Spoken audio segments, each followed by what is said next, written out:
Hello, Fearless Gamers, and welcome to another podcast here on Fearless Games. I'm Matt the Vet, and today I'm joined by... James the Wildcard. And that is it. Yes, that is it. How's it going? It's going pretty good. Wasn't around for the previous podcast. I was actually at a comic book store. Gasp. Yeah, right? In North Carolina, no less. Yes. In Cornelius. I know they do exist. My niece has been to one. In Cornelius, North Carolina, which is a little bit south of me, not too far. It was a very quick drive. Is a comic book and game store called PBKW, which is Parker Banner Kent Wayne Comics and Games. That's a long title. Yeah, Parker Banner Kent Wayne. The funny thing is, it's right next to, like, I forget if it's a Rite Aid or a CVS, a store like that, or maybe even a Walgreens, I forget. And right next to it is this little, like, door. And right above it just says Comics and Games. It looks like basically, oh boy, this place is going to go out of business anytime soon, because you don't even get a name for what it is. You know, you just get the Comics and Games, like old school style, which is fine. But it's really nice inside. It's split in half. The store is pretty big, but when they split it in half, so it feels like they don't have as much space for retail, but they got plenty. The other half is all tables for card gaming, and it looks like they have some terrain for wargaming and some old school vending machines with new school stuff in it, but they look old school. Like these are vending machines from the 80s. You remember when it's like very boxy? You know, some old hotels have them, and it was just really funny to see those. I couldn't get over the vending machines and everything. They have a life size thing of Deadpool, which was pretty cool, just because you got Deadpool. Right when you walk in the door, you look right at Deadpool. So nice. Sort of like at Grasshopper, where you got the alien. Sorta. And then they have a T-shirt thing where they sell a bunch of T-shirts that say the comic book store's name on it, which is pretty cool. And then they had one T-shirt of Deadpool that is Deadpool's face, and it says, "Hey, look, it's my face." And it was a perfect Deadpool shirt. They have That's good. They have a lot of stuff. A lot of board games. A lot of, like, role-playing games. They had the Dark Heresy stuff in there, for example. They have White Wolf, D&D. They had other stuff. I didn't even know what it was. They had board games. They had a lot of comics. They had, like the bargain bin comic area. Then they had other things, stuff on the wall that you could buy.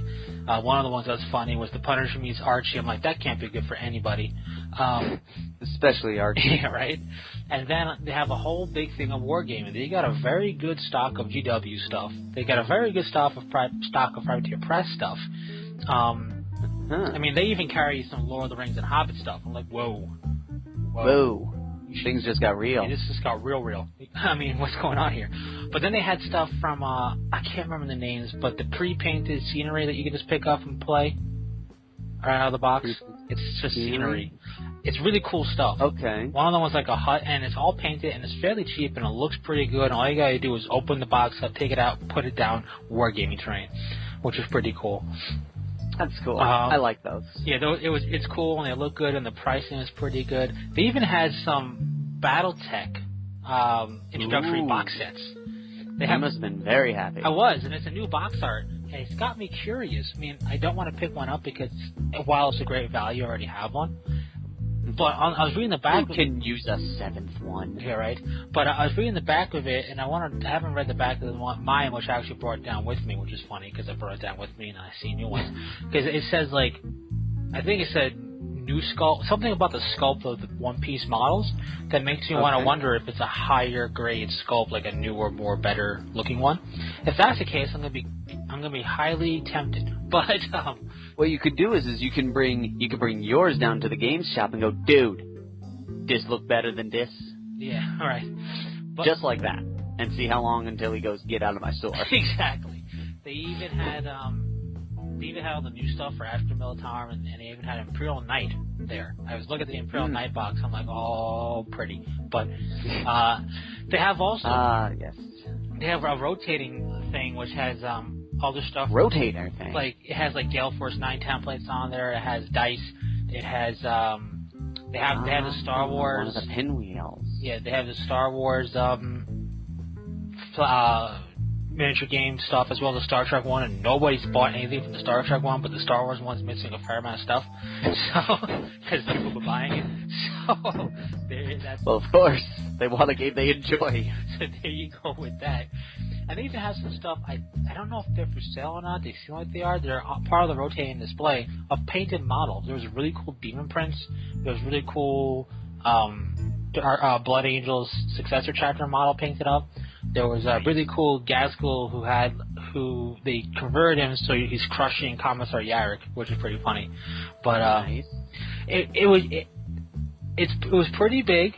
I mean, the size, you definitely didn't feel like, oh man, this is kind of packed in tight. You felt like, man, I got room to roam. The prices were your standard prices. They had a what was really cool, they had a full painting stock of GW paints, a full painting stock of the P3 paints or whatever it is. P3, yeah. Reaper paints. And I think they even had Vallejo paints in there. I don't know, they had at least... Vallejo. But they had at least 3 different full things of paints there from 3 different companies worth, which was pretty nice. So that's always good. I was fairly impressed because I looked it up online and there's not that many pictures of the store, so I didn't know what to expect really, except that they had a green wall, and they do have a green wall. But it's a neat setup. They even have a schedule depending on what you like. Of events they do during the week. Looks like they have they do a lot of card game stuff. Looks like they do a clicky based thing. I didn't really see any war games, but then again, it was handwritten, so I didn't really know what I was reading. But you were just reading someone's grocery list. Probably 2 egg cartons and 2 eggs. That was the Mag tournament you saw. Yes. But they do have a website, so I'm gonna check it out some more. I'll probably go back down there another time. But it was a really nice store to compare it to what take a Grasshopper type of store, make it wider. Okay. Not quite as deep. Maybe quite as deep actually. I think, but make it a bit wider and space things out a bit better. But have a dozen tables set up. Old school Men at Arms. Yes. It's pretty. Or take Grimm and then break it down the middle. Kind of like what that Grimm has now, only not as wide as Grimm because Grimm has gotten bigger. But yeah, Grimm ate up the comic shop next to it, which was very weird. That I always thought they were together anyway, because no, there was always a wall separating them. Oh yeah, there was. He was always and he's always sitting there just going, "My comic collection is almost complete," and it must have gotten complete, and so he left. Exactly, but I call it PBKW because Parker Banner Can't Wait is a lot, and but PBKW Comics and Games, it's the thing I like about it is while there's a whole half devoted to gaming basically, and then of course selling, and that's the whole half of just sit down and I guess read comics or do whatever you want over there. The other half is retail half. It doesn't feel like, because they very clearly were a comic store. And it doesn't feel like a comic store gone trying to become a gaming store. It doesn't feel like a gaming store is going to throw some comics up there. It actually feels like a legitimate blend of the two. That's cool. Which was pretty cool. So I was impressed, and it was only, again, a 10 to 15 minute drive away. Probably... That's weird, especially for where you live. Yeah, well, I hop on the interstate, because the interstate's like the main thing to go around north and south. Yeah. It's the closest I've ever lived to a good comic store, put it that way. My brother, he lives down there. It's 10 or 15 miles to anything. Yeah, well, I'm in a... That's not his house. Yeah, no, I'm in a pretty urbanized area, which is nice because there's a lot of stuff by me. But I have to drive to a completely different town to even find a comic store. I only have one movie theater, so it's got its stuff. So you don't even have the option of going to the good movie theater. No. I don't know. You're deprived. I'm sorry. How can you live that way? Right. Well, have you heard of Amstar? No. That's my movie theater. I haven't heard of it either. So. But So all of you fearless gamers that live by this comic store, show up. You might run into the wild card. And yeah. You might in fact, sign your battle box set of BattleTech. Yeah. In fact. It won't be worth anything because he signed. Exactly. In fact, you're gonna owe the company money for my defacing of their product, but you're gonna have a worthless signature. No, but check out our Facebook page for this gamers. If anybody lives near Cornelius, North Carolina, and knows of PBKW and is listening, check out our Facebook page, the Fearless Games Facebook page, and leave a message. Maybe we can organize a meetup and greet with me and you all. So I don't know if anybody, I don't know. If that gaming store already has a Facebook page, send the link to us so the wild card can get on that. They might. I have to double check that. Because I know Brothers Grimm has one, and it then ate up the War Store and Legends, and I think the only place that's been immune to it is Grasshopper. That's pretty funny. But definitely leave a message on our Facebook page if they have something there. We'll do it. Low key, old school style of, hey, blah blah blah date. I'll be there. We can talk and hang out, and then maybe we can work something out with the owners to make like a something up. But basically, leave a message on our Facebook page. It's just easier for us to read it there than getting lost in potential comments, because keep it on the DL. Yeah, because also the YouTube layout loves to not tell you when you have comments anymore. So that's because. Little do most of the other Fearless know, I control controlling interest of everything. I'm the one who gets all those messages. But even when you go on, I have access to our YouTube thing. You have the access to YouTube, but I have access to the email. I keep getting emails whenever we get comments. Yeah, but I don't even mean the emails. I mean when you go to where it says on the YouTube page section, it says your comments. They don't show up anymore. You have to you have to randomly come across the video of which the comment is on, and then you see the comments and go, well, why didn't the comment section inform me these comments? Well, that's because that comment section is now specifically for comments on the channel. I don't know, because it's just there's a comment inbox and then there's a comment published in, which is for the channel. It's just really weird. And YouTube has got to stop changing every quarter because it's getting really hard to keep up. YouTube is alive and you're not man enough to satisfy it. No, I'm not. That's why it keeps changing. Exactly. But yeah, so if anybody, I don't know our demographics, but if anybody is near Cornelius, North Carolina, and wants to give a little, hey, what's up, let us know on the Facebook page. Actually, there's a way to find out. There is, but I am far too lazy. So that was my venture. And and I'm sure Fearless Gamers know, the GW site is live again. It is alive and kicking, and if you spend $100, you get a fancy model you can only get for spending $100. It's a cool model, I have one of those they do that every so often, and I have the one with the Marine with the power fist up in the air, he's ordering people to go with the bolt gun. It's pretty cool, but I like the new site. I like it. I like that they basically said, look, it's a web store. That's what they said in the email. It's a web store. So bye-bye went all the articles that were never really updated anyway. But they do kind of sort of have that still, daily White Dwarf Online thing on there. It's just so sterile looking right now. I want more color. Aside from the pictures of the models, everything's white or a shade of gray. And I just wish the backgrounds had on the 40 when you click 40K. I wish it said, or it had in the background when you scroll, this space station, the double-headed eagle.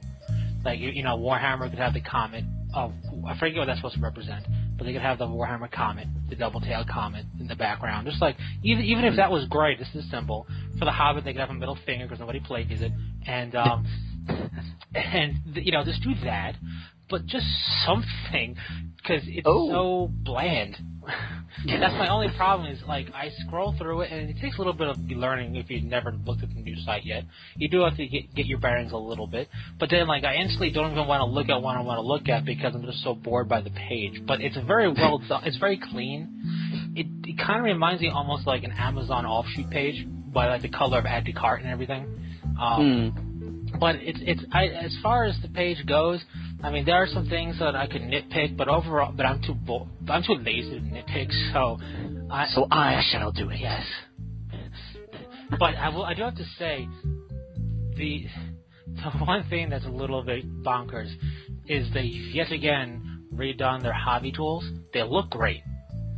Oh, that's up now? Yeah, they look great. I own the hobby tools already, and what they say about their hobby tools, even from the ones I own, which are, I guess, older now, is true. They do make very good quality hobby tools. the thing is with these tools, you could get stuff from like a Home Depot to kind of cover it. Like you don't need to get their X-Acto blade, but like their model clippers are very good. I get that offshoot group. With the little kind of like the swirly for the symbol, like Scenery 9 or something. Oh yeah, I know those. what you're talking about. I forget the name. I use those most often. But like the one thing I will say to get from them, what do they call it? The mold line remover. It looks like the most bogus tool out there because it's a big ass handle, with like a piece of metal on the back, not even sharp. Like nope, it's just a blunt edge. Yeah, but it has a rounded, it has a curve and a straight to get to pretty much anything to remove a mold line. I have the older one, well, the previous one, which is wood, doesn't look all fancy, semi-wood, semi-metallic looking thing, but it looks like a gimmick. That tool is invaluable. I have had a super easy time with that. Instead of getting a file on there and worrying about filing down, detail and whatnot, the files are pretty big, and the small files seem to never work, the really skinny ones, well, not for what you're trying to do. Like, all the different shapes that they have at the end of that tool can fit into nearly everything, and it really is a great mold line removing tool. So out of all the tools there, the most gimmicky looking one, which is that one, is what I'd say I haven't found it really something like that in that shape and everything from another company. I would say of all the Citadel tools, get that. And the clippers are nice because they've always had a sturdy clipper. But the clippers are cool. I don't like the new design. They just look flimsier. They do, but they also look like they look in a sense flimsy, but also look like that weird like Art Deco industrial type of look they're going for. So I have no doubt that it's strong. And I just don't like. I'm not a fan of the knife. I don't like retractable blades. Them and me never get along. No, the retractable blade is actually new for them because before they didn't have that. And really, in all honesty, just get an X-Acto knife kit, and you'll be fine. I just get an X-Acto knife kit, and that's actually what I use to remove mold lines. Those work good, especially a dull one. I just scrape backwards, so I never cut into anything. Oh yeah, exactly. But surprisingly, their mold remover thing is like the most reasonably priced thing aside from the file set. Yeah, and that mold remover is really good. And file sets, I own a bunch of files. Here's the deal with files, especially filing down plastic. Files. You need that brush. Yeah, you need that stupid ebony board too. Yeah, and when you're filing plastic resin, the files will get choked up pretty quick. And a good file, especially if you go into like jeweler's file, is expensive and can do a really good job, but will get gunked up pretty quick. So I've always been a fan of just buying like in the bulk small file sets. And also, you have to be careful. Sometimes you might not realize it when you're filing somewhere down, or you're trying to get something done that was recently glued. Maybe some glue got out. Really, really, really let that glue dry because it may seem dry to the touch, but when it comes to file, it's actually kind of tacky and it'll just ruin a file. So be very careful with that. The one thing I do like the new drill bit because it comes with 6 different drill bits. Yeah. 6 drill bits in 3 different sizes: las gun size, bolter, and heavy bolter size. I like that they did that. That's cute. Yeah. I have the worst luck with drills and drill bits. I have like 50 of the same drill bit because I keep losing them and then finding them again. And I've got like 5 drill handles because I keep losing them and then finding them again. My deal with drills is this. That's a nice set. That's a nice drill that they have. In terms of look, a pin vice drill, which is what they're called. Yes. It's for pinning and for typically, and it's for drilling up bolters and las guns. I like that they call it by the guns. Yeah, the size, so you can kind of get an idea of which one will be used for which. I have a whole boatload of the skinny ones for the bolt guns, and it's weird because I never drill out a las gun. I never felt the need to because it's a laser. It would have an emitter type of anyway. But some people and they already have like a little hole already. Yeah, but bolt guns kind of do and don't. Especially a lot of them don't. And Yeah. those skinny little, you wouldn't think it, but those snap. Well, those will snap right quick in plastic. Oh, they will. So that's why I have a pack of 6 of just those. But I like I said, I'm lazy with certain things. I own a Citadel drill. I also own ones you can get kind of cheaper that aren't as comfortable in the hand, but they do the job. Because I have one that does the bolt gun, one that does a bigger barrel, and one that does pinning. And I don't change the bits out unless they break. Because you lose them, you might fumble and lose it, whatever. So if you're going to get a drill, I like that they have the drill size. And they're typical sizes. What they're doing, which is cute and very smart of them, is not telling you the sizes. They're not actually telling you. On the box they do. On the box, but you have to get the box. Or you have to it's shown in the picture. Yeah, but... If you go to the hobby tool set thing, it shows on the side of the, on the picture of the box, it shows the diagram. Yeah, but like you don't get... But usually they're smart about that. Like their airbrush, they don't tell you the mixture of the paints, so you can't just go out and do it with another airbrush. Yeah, but I haven't... on the picture, on the drill, I haven't really seen anything for the size. I just see the drill, unless it's up there. Oh, there's a picture. Okay. It's on the very side there. Yeah. It's the one of the very few times where GW is honest. Yeah, but I mean, it's not... Well, let's put it to you this way. It's not... They don't make the size of the drill bits. But they're being honest about the size of the drill bit. Well, what I like about it is that it's on the box. Because when you used to buy it before, you didn't get it in a fancy box. It was about the same price, so really the pricing isn't that bad.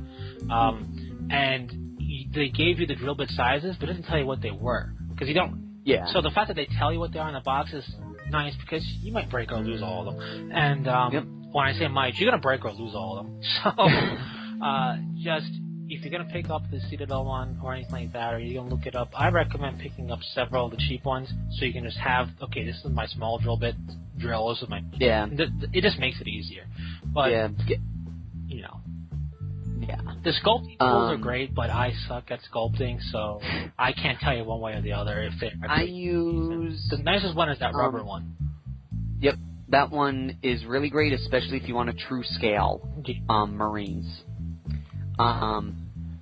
I use dentist toolkits, actually. That's a good idea. And I used a bunch of those, and then I just went and I use it from that C9 place that does all the terrain stuff. I just get all my stuff from them. Is that Gale Force 9? Yes, Gale Force 9. Gale Force 9 actually makes a, I want to say, dozen or more size sculpting toolkit. Yes.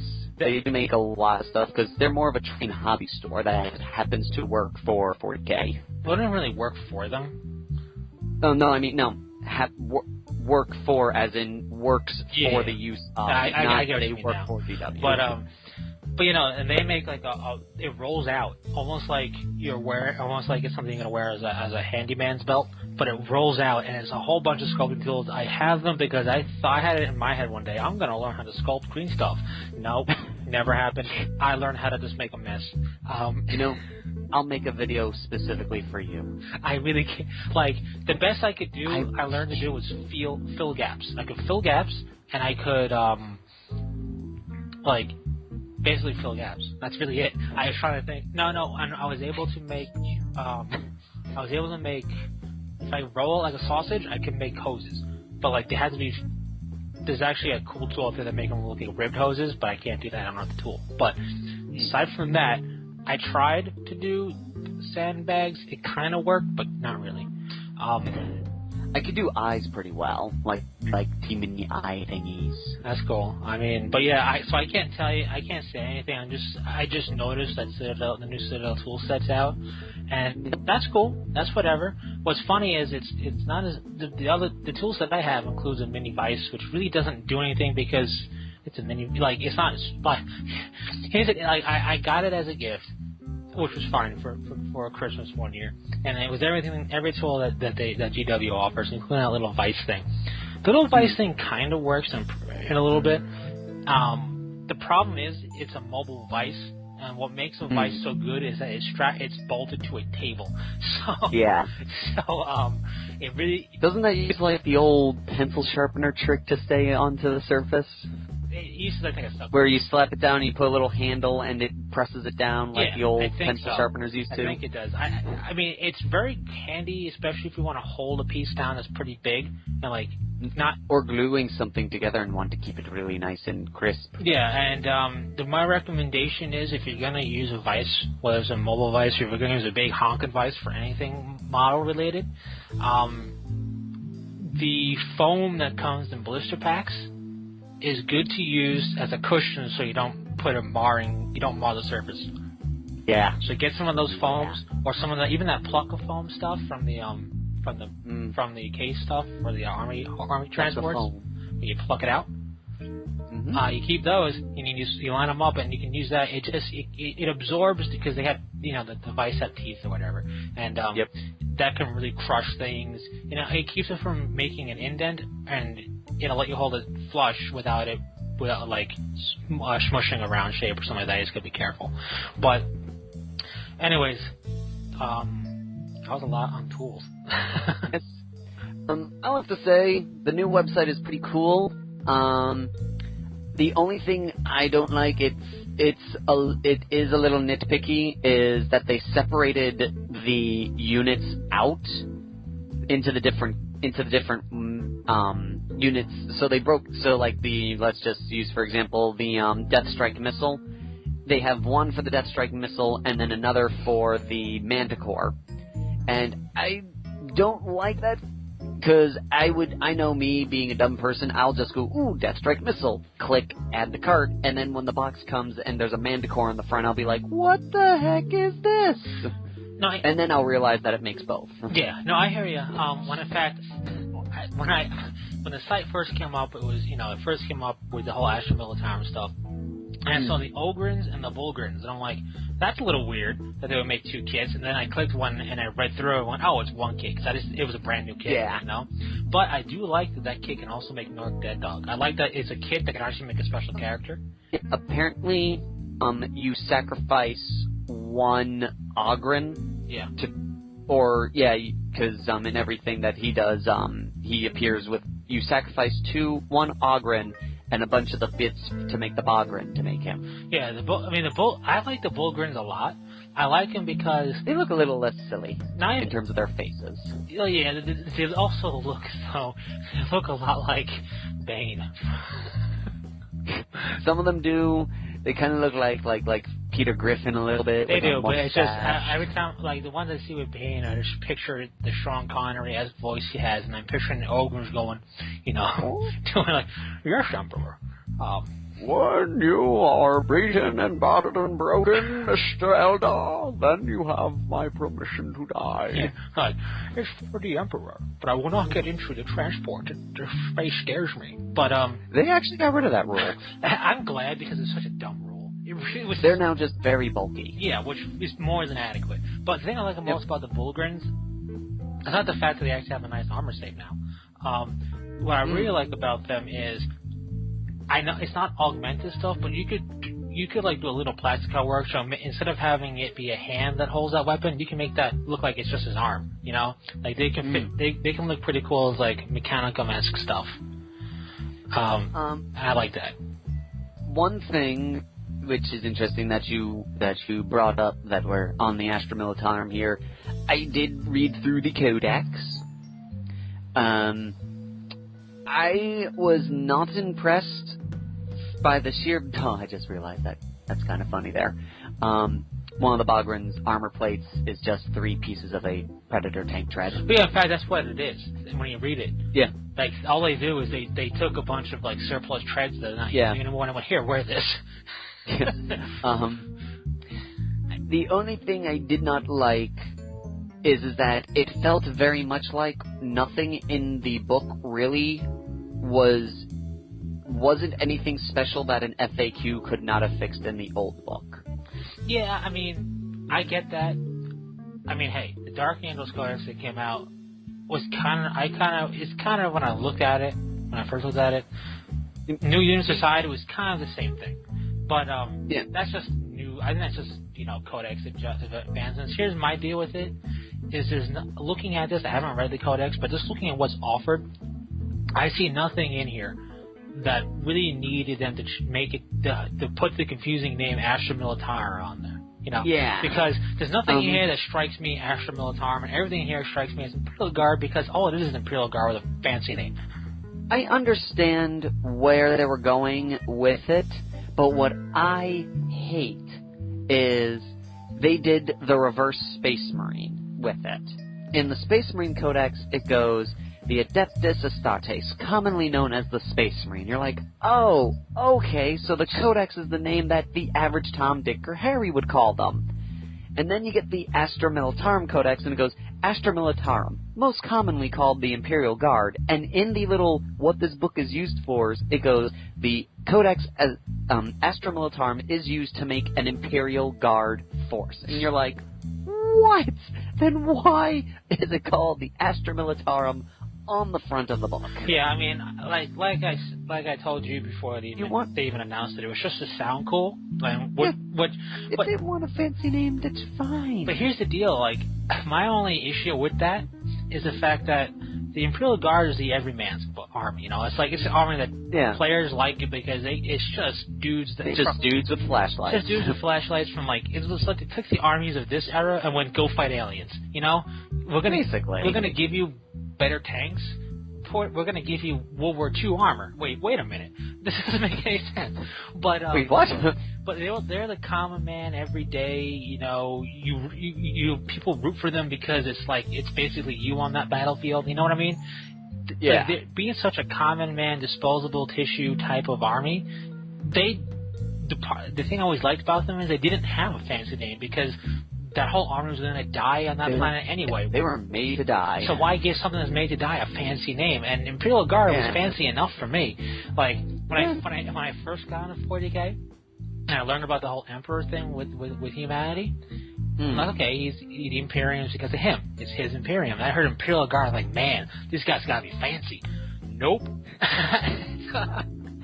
Because, Imperial Guard. But that's what I liked about them. And now Astra Militarum is still just... I'm always going to call them the Imperial Guard, but for... GW basically just said, dude, just call it the Imperial Guard. I mean, I'm going to call them Imperial Guard in just everyday talk, but when it comes to addressing them and stuff like this, I'm going to have to say Astra Militarum in the beginning, just so everybody's clear. But it's... If there was something in this that would have been a drastically different change. Like, for example, the Space Marine Codex is basically more of the same, but the inclusion of having the Ultramarines, like abilities, the Imperial Fist abilities, the Black Templar ability, like those chapter tactics that they took off the special characters and put as a thing you choose. Yeah. That was like, I don't want to say reinvented the Space Marine because I don't want to go that far, but that was super refreshing, Like, it's more of the same, but now look at this. You want to be Imperial Guard, you don't even have to take Lysander. You just use these rules, and you got Imperial Fists. And you want to play them, you can just do that. And plus, if you really want a named character, you got Lysander here. You want to play Iron Hands. It's about time. If only there was a special character Tech Marine. But it's about time, And, instead of going, I'll just play Tech Marine and Dreadnought heavy, you actually can be more fluffy and Iron Handy, right? So that, if they decide to call it the Adeptus Astartes Codex, that, because it was something of that kind of innovation in there that kind of made it more refreshing, I would have accepted that. But if they did something like that for regular... the Guard itself, like I said, it very much was just the 5th edition Codex with 2 new units slapped in, and they went, done! I mean, honestly, I'm fine with that. There are some things that are pretty cool. There's one new rule that there's one new special rule adjustment that I like. That's good. There's a new unit, the Tank Commander unit. I do like them a lot. Yeah. And I like what they did with the Tech Marine and the Astropath. Oh, the Tech Priest. Yeah. Oh, I keep calling them Tech Marines because they're all techie. Yeah, right. I mean, it's basically the same thing, only less. But I do have to very much, I guess, re-looking at this codex has made me realize that my Guard only will play well if I play them in Apocalypse, and I need to redo the whole thing to get a regular game competitive list. Right, and that's not really a fault of the Codex. That's I'm not blaming the Codex for it. I just want to emphasize that.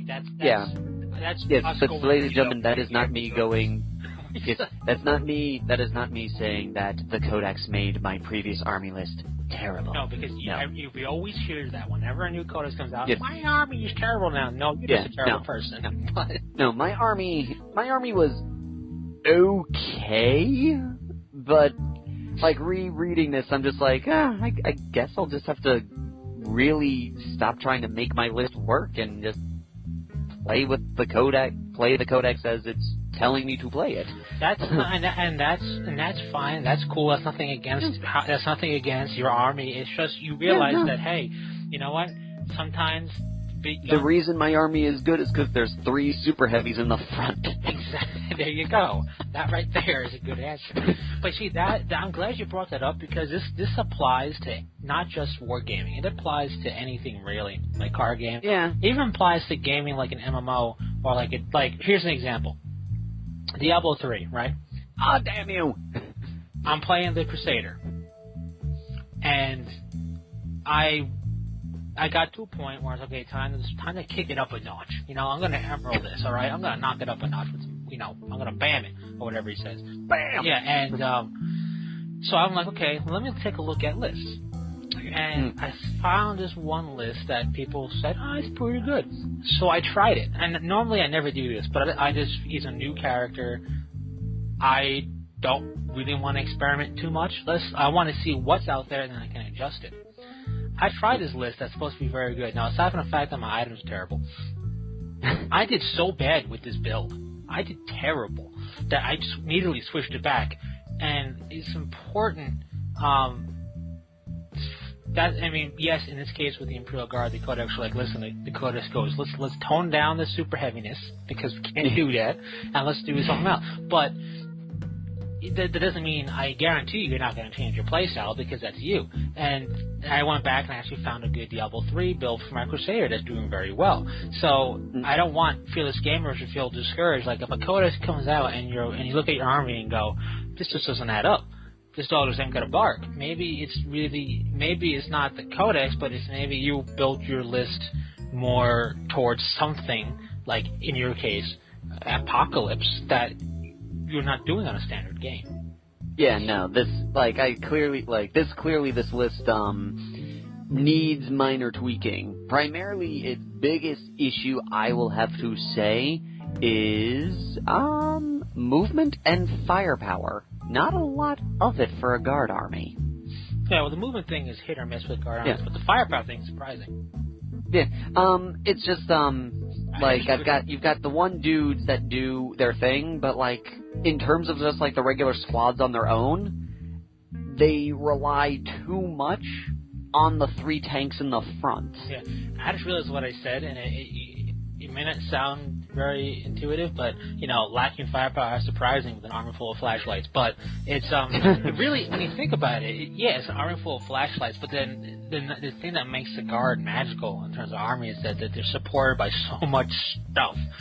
And there's just yes, they're only little strength 3 AP6, but you've got 70 of them firing. You're killing something. Yeah, I call it the orc principle. Like, the orcs have terrible ballistic skill, but when you're shooting like 60 shots out of a 30-boy shooter-boy squad, you're bound to make a few hits.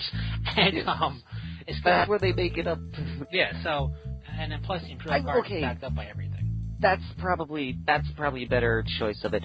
I have very little support for the main bulk of the force. There you go. That's a better description of what it's lacking. Which is good.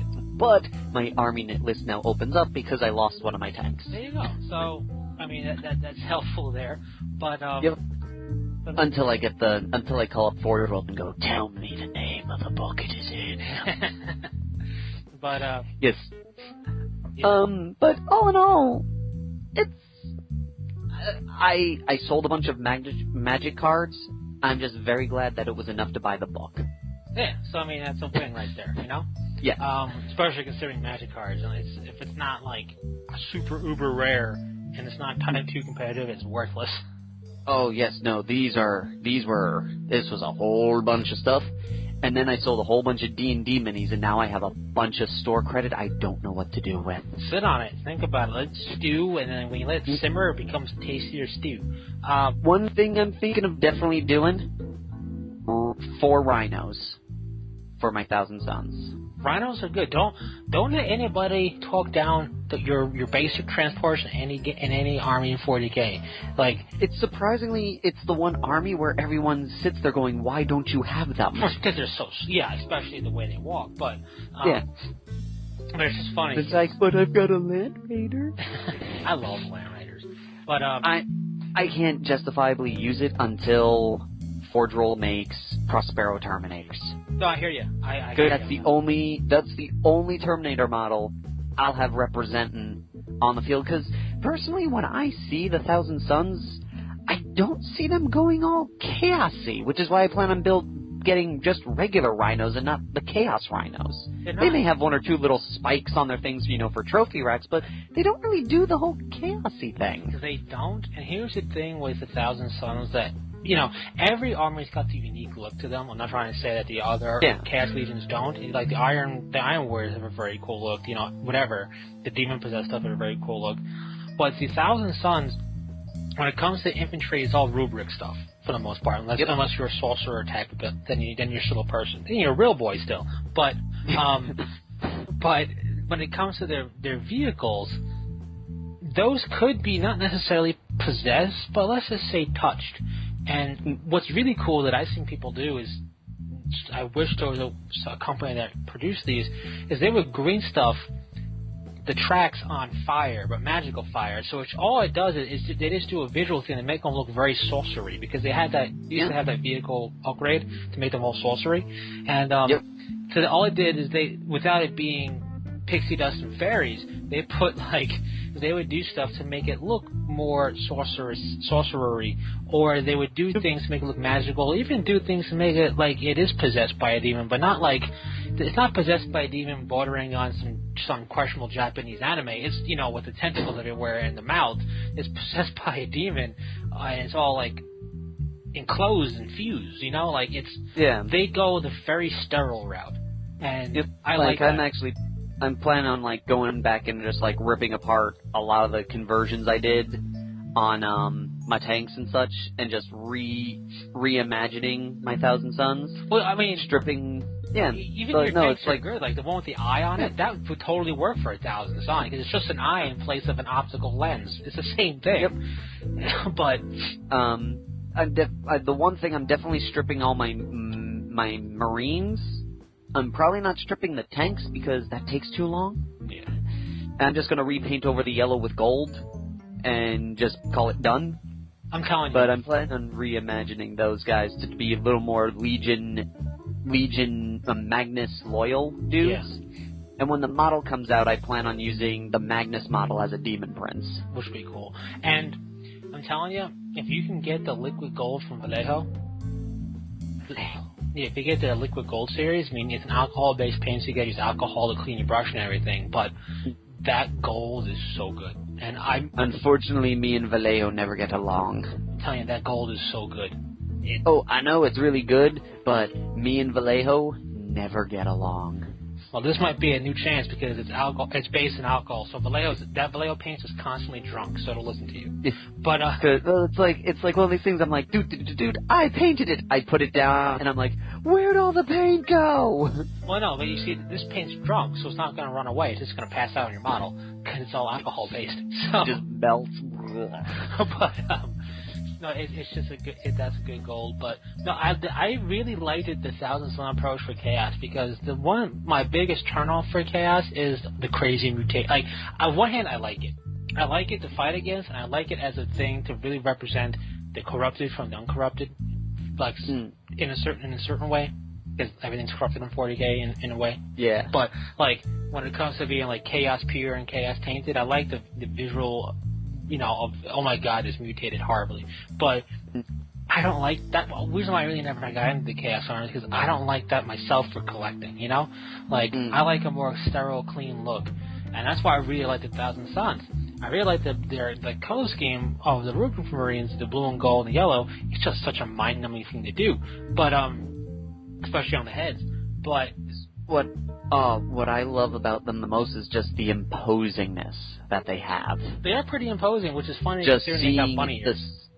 Just seeing the silent dudes walking down and just a ghostly whisper of all is dust is the only thing you hear before bolter fire goes off. And then how they're always described as, like, Marines charging in the battle going, we can take them, they're nothing but slow. Oh my god, he just dodged me. Yeah, like, they move.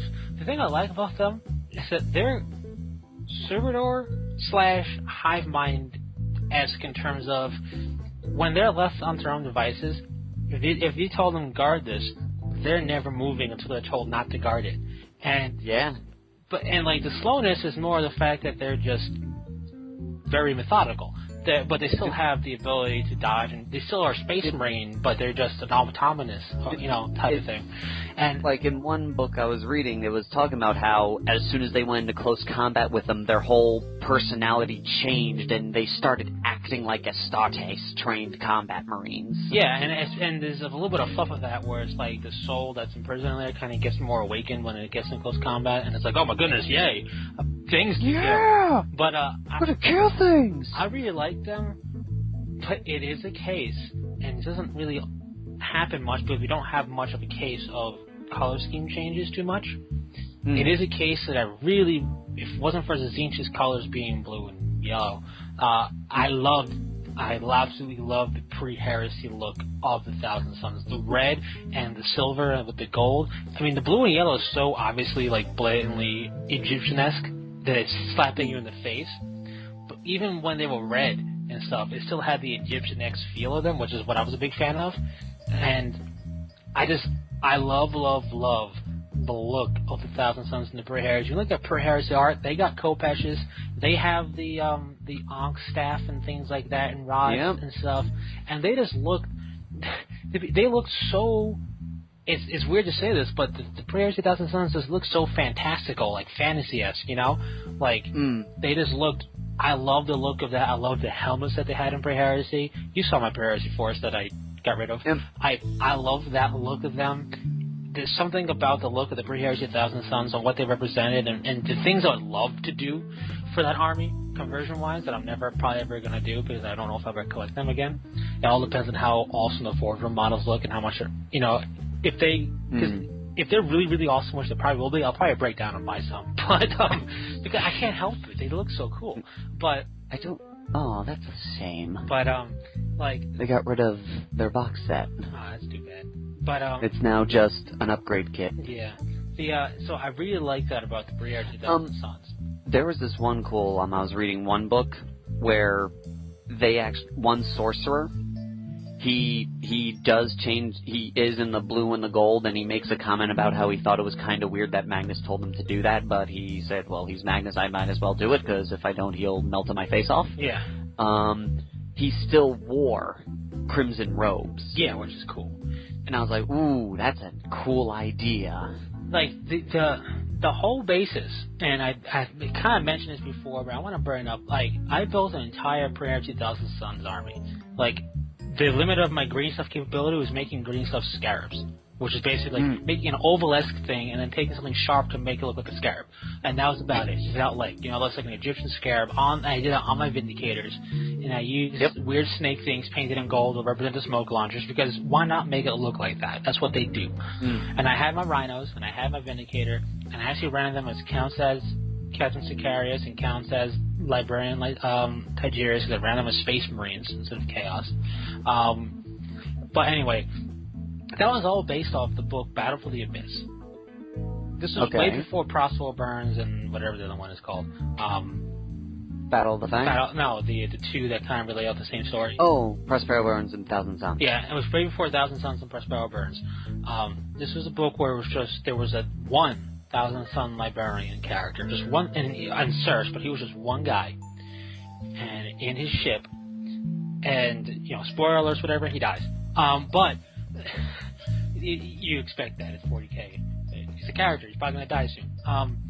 But he banishes a demon-possessed ship that was part of their fleet that got possessed by demons in the warp. He confronted this demon ship thing and banished it while still in the warp with his sorcerer's capabilities.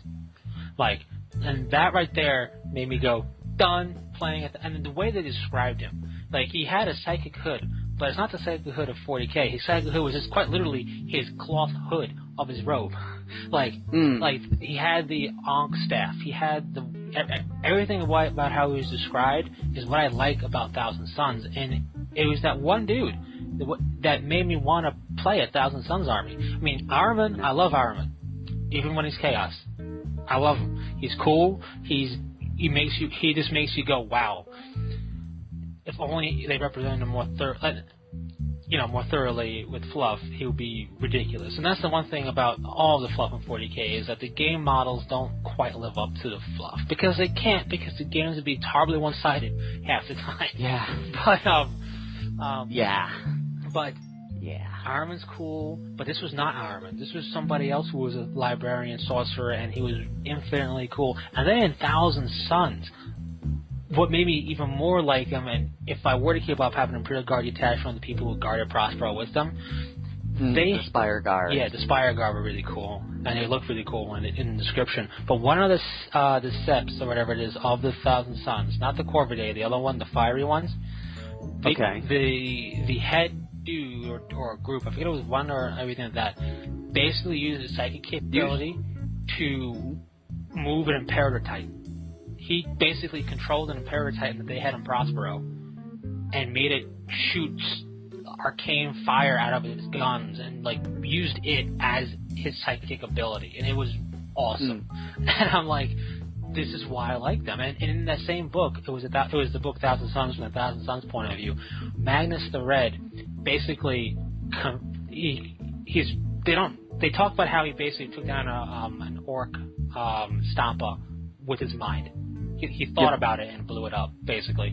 And then he basically used the Sorcerer's Mind to take down an Eldar Revenant Titan by himself, just with magic, basically. Was that an Eldar Revenant Titan? I thought it was an Imperator that he took down. No, there was an Eldar one he took down because they were okay. It wasn't. It was. I remember them how they defined it. Yeah, I remember them describing the Stampa and him disassembling it. Yeah, which is great. But everything I like about them is what made me would wish they stayed loyal, because they are basically, when you read about them, they are an army full of modern 40K librarians, is what they were. And what's really cool about them was that was primarily their weapon of choice in battle, was to shoot lightning at their foes. Yeah, it's they're force lightning their foes to death. How can this be bad? Yeah, and the thing I like about them also is that they were very much an army of I like their mindset of battle. Yeah, we're Space Marines. We got the bolters. We'll use them. We'll close in and cut them up. We're just as good as other Space Marines in doing this. But let's not count out deception and trickery here. Let's not count out the fact that we don't have to stubbornly stand our ground. I mean, I love that about the Dark Angels. We're going to step forward where we should step back. Where people are retreating, we're going to advance. I like that about the Dark Angels. But but the thing I like about the Thousand Sons is the Thousand Sons are like, all right, they want this hill. We'll just leave, and then through guile and trickery and sorcerer capability, destroy them when they're on this hill. It's just I like that. I also liked how they how some of them tried not to make that control them. Like the one dude who, in one book there was described one of them was meticulously cleaning his bolter, and next to him, the guy was doing it with his mind, just sitting there having all the parts move around and float, and he looks at him and goes, if you did it my way, it'd be 10 times quicker, and he goes, yes, I could, but then I wouldn't appreciate this device and what it does for me. Exactly. And the thing I like about it is that after the Council of Nicaea, when the Emperor decreed that they shouldn't do it anymore, they didn't. They stopped. They stopped, and they were fighting without, that's basically fighting without an arm, if you think about it. They fought without one of their things, and they only picked it up when Magnus is like, I got to send a message! This is terrible! And then that whole, and then they got invaded, and they went, well, all bets are off. We're going to take the kid gloves off, and we're going to do this thing. But yeah, I don't know. Like, I like them. They're also one of the reasons why I don't like Space Wolves, the Dark Angels. My two favorite things are of the Legion and Stardust are the Dark Angels and the Thousand Suns, and both of them are not really good with the Space Wolves. Nope. But the thing I like about Thousand Suns, we don't likey them. The biggest thing I liked about the Thousand Suns is that their name was quite literally almost their size. That's how they basically were. Like, they never really got much above that. When they fought against the Space Wolves, they were bigger than 1,000, but they were brought down. They had 1,000. They had 700 Marines and 2 million guard. Yeah, but like they were at when they were close to their extinction. There were just 1,000 of them. 1,000 strong. And they got bigger. Did the Emperor call us that because he knew? Like they got bigger, and the other thing I like about them is also the thing I'm frustrated about with GW is we get it, things are secret, but we can have secrets that are secret but known to your audience, like the Dark Angels. Like the Dark Angels. Everybody in 40K knows half the Dark Angels went bad, but that's us as players who are omnipotent in the world in the universe of 40K. We're allowed to know that as players, and the fun fact is that we know such a closely guarded secret, and we get to see how the Dark Angels keep it. Now, part of it maybe they never really had a set answer for the Blood Ravens, but in those books, in another book, there's a collection of short stories, one of which had surviving Thousand Suns members of the Corvidae who had a little Blood Raven on their shoulder pad. Come on, just say it already.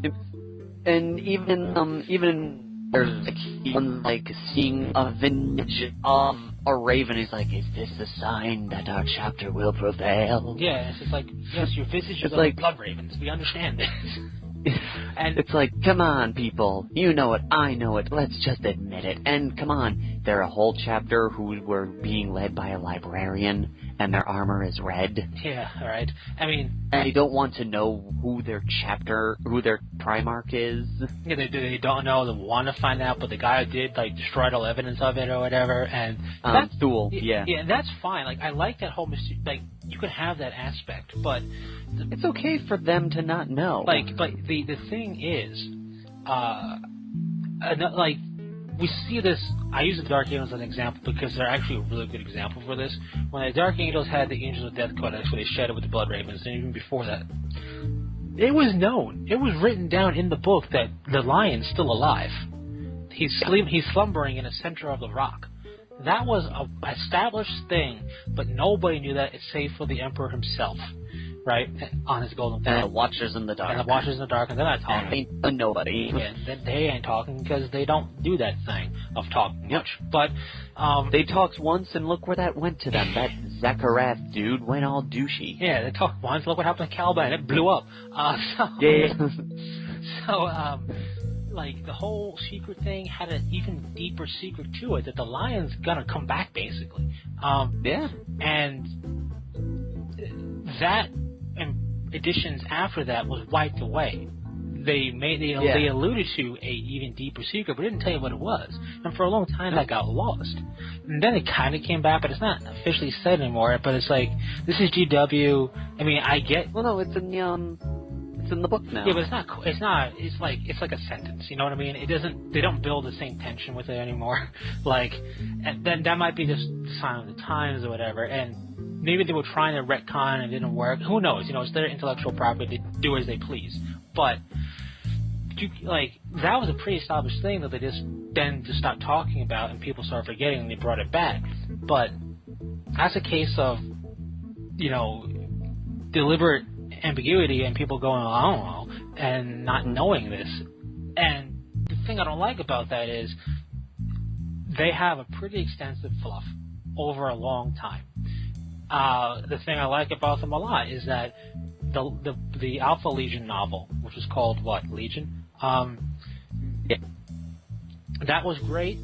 In there, the author collaborated with GW in terms of the IP of the Alpha Legion and the stuff he wanted to do, and they were like, that's great, this goes right along with this bombshell we've been waiting to drop. And they finally actually gave us info into the Alpha League. It's only been 25 years. It's like, if you have all these cool ideas, if you have this bombshell stuff, and if you're blatantly slapping us in the face with the almost official doctrination of it, you can give it to us, and we can fully. And for the most part, the players will be okay with a secret in terms of the universe. But as a player, we got to know, especially if that's good. Like, there may be Blood Raven players out there that once you drop this bombshell officially, go, I can't play these guys anymore. I don't like that, and that's okay. I don't like that they're part of chaos. And that's completely okay. That's cool. That's cool. Like, if they like the idea that they were just these roaming nomads who knew nothing about their origins and were just psychic heavy because they realized how useful tool it is, that's fine. They'll probably, and if they don't like the revelation, you're not going to please everybody. But if that's the route you're going, just go with it. Yeah. I mean, go full in. Don't waste time. I think they do that more in Warhammer Fantasy. I think they don't really waste time with what may be. They really go hard with it. In my limited knowledge of the fluff, not the game. And speaking of that, I know do much with rumors, but this is a rumor I've been waiting for a long time. That is the Wood Elves. Yes. If you go into the woods, you'll have a pleasant surprise. Yeah, and that, I really hope the Wood Elves are true, because as much as I'm a Tomb Kings guy, because I love anything pseudo-Egyptian. Yes, you do love them Egyptian-y things. Hey, I'm an archaeology major. Love cats. Egyptology is a huge part of archaeology. So, and yet you're working for trying to get to Nectar.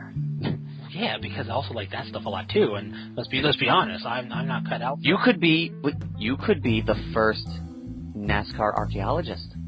Yes, bury that car. I shall pick it up. But yes, but you'll get a whole new field. You'll be famous. That'd be funny.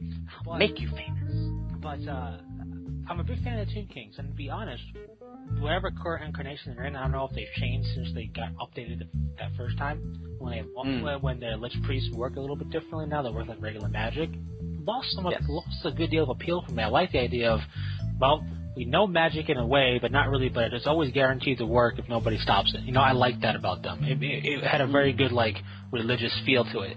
But the Wood Elves, even back then, one thing GW does really well is their elves. I like elves in terms of fantasy stuff. I think the idea of an elf in general, and I'm basing more off of Lord of the Rings elves, because I love those elves too. Those are cool elves, and Warhammer elves are equally cool. Warcraft elves can go trim their ears, because their ears go to next week, but sure, they are. Next one, help them, and then trade them and kick to other dimensions. But I don't know what it is. Of all the elves in Warhammer Fantasy, I just really like the appeal of the Wood Elves. I like the idea that they're just feral high elves. I like the idea that they're not any less, dignified as an elf. I just like that they are like a feral high elf. They were the high elves who went to the forest and went, "This is cool. Get off my lawn, or I'm going to shoot you with a lot of arrows." And I just like the whole feel of the Wood Elves, and I've always been waiting to see what they're going to do with them. And if that is true, that they are going to be the next installment in whatever edition of Fantasy they're in now, 23, who knows? I can't wait just to see it. I mean, I'm not going to play it. It's the same thing as the Cephalix of Frontier Press. Is that the new one? Sorry, the Cephalix. I don't know. So, you know the one I'm talking about. They wear the black, and they don't have the jacks now, but they're jacks and they're not.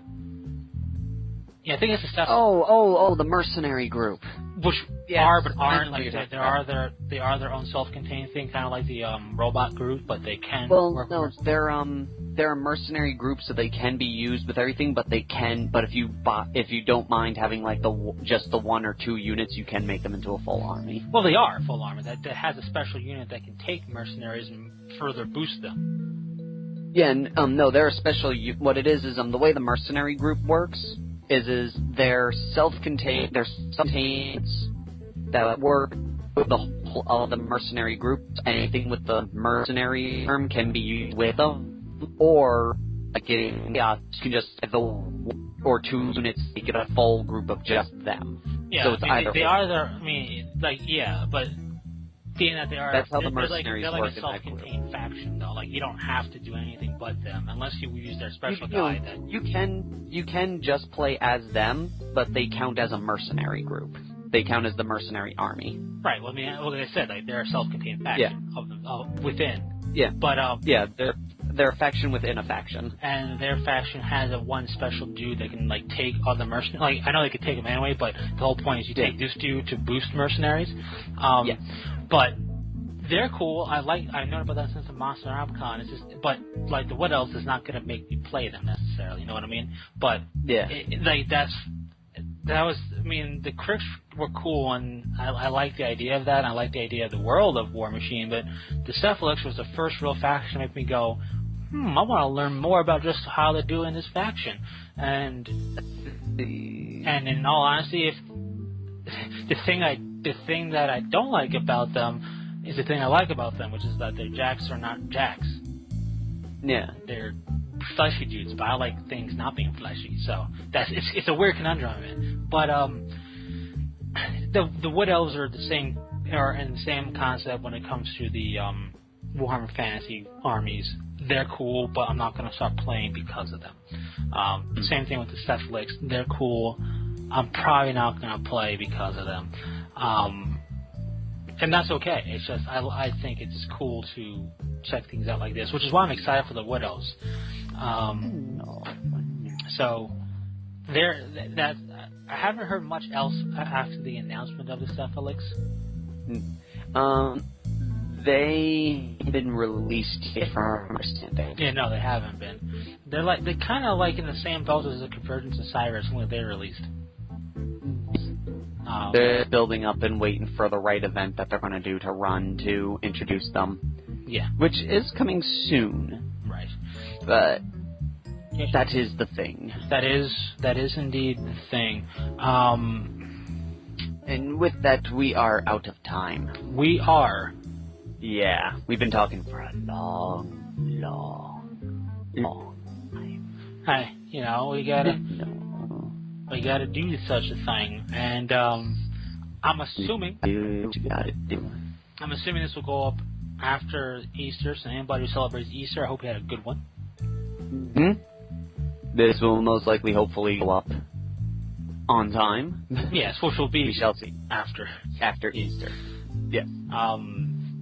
So yeah, and again, your questions and your comments, you can put them in there. The vet here has the best way to make sure we see those because he's got the access to the exclusive on the moment when they get announced. But yes, I attach the email account to my phone, so as soon as someone comments, I get a little email that says so and so left a comment. Isn't that precious? Now and we've gotten 39 views from North Carolina. Wow, that's more than I expected. I just, when I think... No, here's the reason why.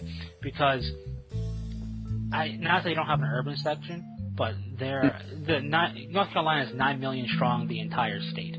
Long Island is 7.6 million strong, just the island. So, I expect more denser areas to have more people view us because they tend to be where more of the game stores are.